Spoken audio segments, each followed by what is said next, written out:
मेरे भाइयों, मेरे भाइयों, माताएं एवं बहनों, छोटे छोटे मुन्नों, हमारे तथा बुजुर्गों, आप लोगों के सामने आज की रात माननीय श्रीमान हमारे विनोद कुमार डांसर जी, मालिक हमारे विनोद कुमार डांसर जी, मैनेजर हमारे तेज बहादुर उर्फ मिस्टर बिहारी, उनके नौटंकी का प्रोग्राम आज बड़ी सौभाग्य की बात है जो कि माननीय श्रीमान हमारे गुरुजी स्वर्गीय श्री राम विशैला जी भगवान को प्यारे हो गए, उन्हीं के तेरवही के उपलक्ष्य में प्रोग्राम रखा गया हुआ है।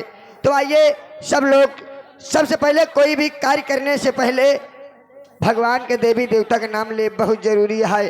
अब सबसे पहले देवी देवता का नाम ले लीन जाए, जगह जमीन पवित्र हो जाए, फिर रतिया भी लेत्या नहीं मनोरंजन यार। हाँ, अब एक बार प्रेम से पहले जयकार लगा जाए, एक बार प्रेम से दुर्गा मैया की।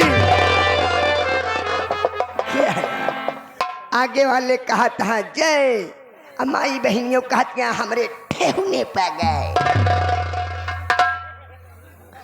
नहीं यार, इतनी बड़ी पिस्टल हो था हमारे गुरुजी के तेरही में, इतनी इतनी पूरी खाए हुए जयकारा लगाम सबकत हो जाती है। कहो तो आवाज प्रेम से जयकारा, इतना जोर से जयकारा लगावा कि जनाई जाए कि माननीय श्रीमान हमारे स्वर्गीय श्री राम के तेरही में के उपलक्ष्य में एक प्रोग्राम नौटंकी उनके बाग में बाज रही है, घर के बगल में। लेकिन मास्टर जी आवाज जयकारा लगा जाए, आपकी जयकारा न लगवाए उसका कसम धराई दे कि अपने अपने मेहरारू का जुठारा खाया, जयकारा न लगाई। इतना जोर से जयकारा लगावा कि हिया के भूत परे ढेरहनम चला जाए। ढेरहना वाले आए हुए कहे तो अन्नी लाल के साइड में बोलाओ, पहले दुहू लगावा जाए। तो नहीं, ढेरहना वाले यहू गांव वाले, चारों गांव वाले 12 मौजा पूर्वा मिल के इतना जोर से जयकारा लगावा कि यहू के भूत परे, 12 मौजा के भूत परे, कौनो बिना पानी वाले तारा इनारम बहराए के डूब के निपुर जाए।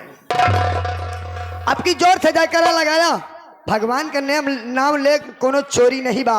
आवाज जोर से, एक बार प्रेम वाली मैहर वाली मैया की, बोलिए दुर्गा मैया की, बोलिए दाता भैया की।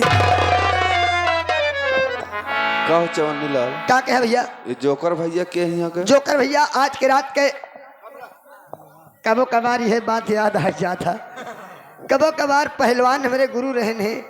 आज उनके जाने के बाद जोकर भैया कहते नहीं, उन्हें कहा कि जोकर भैया आज के रात के गांव के पहलवान ही, जैसे आप सब देवी देवता, जैसे आप सब हमका दर्शन देता वैसे आपका दर्शन देव रात भे, आप सबका दर्शन लेबो करब रात भे।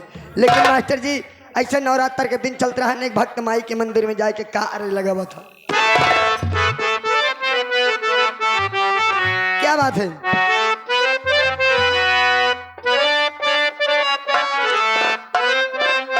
आहा, अरे इतने राजे माननीय श्रीमान हमारे संतलाल मास्टर मोतीपुरवा पहाड़पुरवा वाले का कहता है मास्टर जी अपने जी, अरे इतने राजे हमारी माँ माई दैदा दारे सनावा।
हो रे मुँह उठावा छाया नैना सुधारी तोहरी ए हो महामाया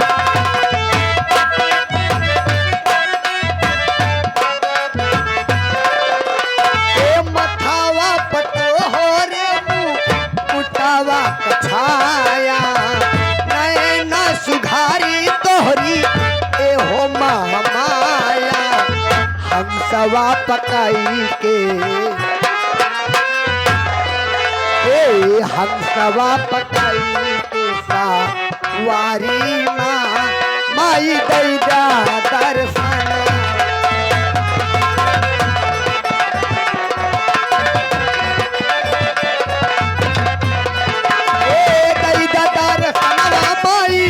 सभा के समानवा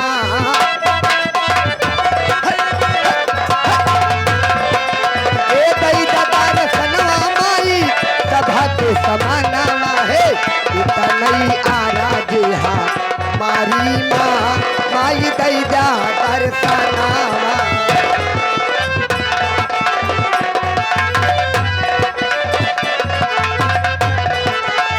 बहुत ही भरोसा माई तोहरा पकीना बहुत ही भरोसा माई तोहरा पकीना तोहरे चरानिया माँ सब दैना बहुत ही भरोसा माई तोहरा पकीना तोहरे चरानिया माँ सब दैना हे संत लाल का लेती तू